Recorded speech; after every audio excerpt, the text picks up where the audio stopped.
आज हम लोग फिर से देखेंगे अर्थ के आधार पर वाक्य के भेद। अर्थ के आधार पर वाक्य 8 प्रकार के होते हैं।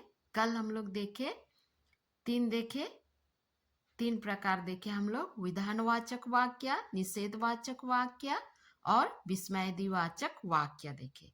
आज हम लोग फिर से उसी को कंटिन्यू करते हैं। नंबर 4 है ये घ, संदेहवाचक वाक्य। संदेह का मतलब ही है जिसमें संदेह होता है, शंका होता है। तो ऐसे वाक्य जिनसे कार्य के होने या न होने के प्रति संदेह या शंका प्रकट होती है, उन्हें संदेहवाचक वाक्य कहते हैं। यहाँ टाइपिंग में गलती हो गया। यहाँ प्रकट होती है, हा ओ ता ई होती है। ऐसे वाक्य जिनसे कार्य के होने या न होने, ऐसे वाक्य जिनसे कार्य के होने या न होने के प्रति संदेह या शंका प्रकट होती है, उन्हें संदेहवाचक वाक्य कहते हैं। कुछ भी काम हुआ या ना होने का उन्हें संदेह है, शंका है, ऐसे वाक्य को संदेहवाचक वाक्य कहते हैं। हम लोग उदाहरण के द्वारा देखेंगे। पहला है अभी वह सो गया होगा। अगर हम लोग किसी से मिलने जाने चाह रहे हैं, ऐसा कुछ तो है, अभी वह सो गया होगा, संदेह है। सोया भी होगा, नहीं भी होगा, लेकिन क्या है, संदेह है। नंबर 2, शायद वह कोलकाता चला गया।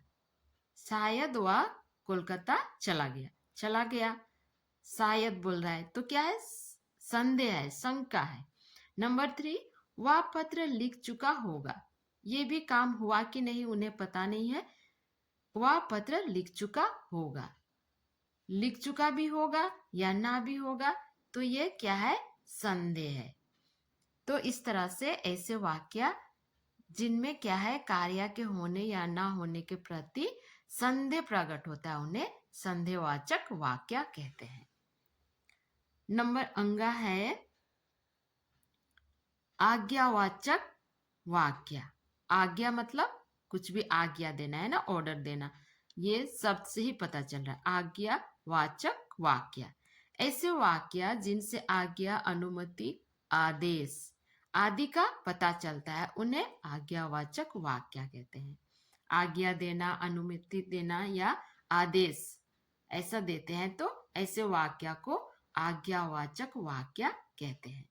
जैसे यहाँ उदाहरण में हम लोग देख रहे हैं, पहला क्या है, बैठो, इधर बैठो, उधर बैठो, यहाँ बैठो, इस तरह आज्ञा दे रहे हैं। कृपया शांति बनाए रखे, है ना। यहाँ नंबर 3 में भी कृपया यहाँ गाड़ी ना लगाए, यहाँ गाड़ी ना लगाए, गाड़ी यहाँ टाइपिंग मिस्टेक हो गया है, कृपया यहाँ गाड़ी ना लगाए। ये भी क्या कर रहा है, आदेश दे रहा है ना। इधर जाइए, उधर जाइए बोलेंगे, ये भी क्या है, अनुमति देना, है ना। तो इस तरह से इस तरह का वाक्य आज्ञावाचक वाक्य होता है। नंबर 4, संकेतवाचक वाक्य। ऐसे वाक्य जिनसे किसी न किसी शर्त के आधार पर क्रिया के करने या होने का पता चलता है, उन्हें संकेतवाचक वाक्य कहते हैं।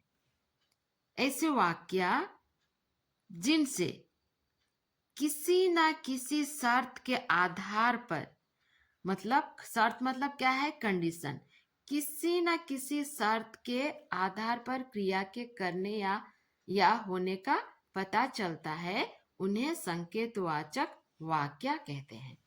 हम लोग उदाहरण के द्वारा समझेंगे। पहला है अगर तुम मेहनत करते तो अच्छा फल पाते या लाते, है ना। अगर तुम मेहनत करते तो परीक्षा में उत्तीर्ण हो जाते, पास हो जाते। दूसरा है बारिश होती तो फसल होती।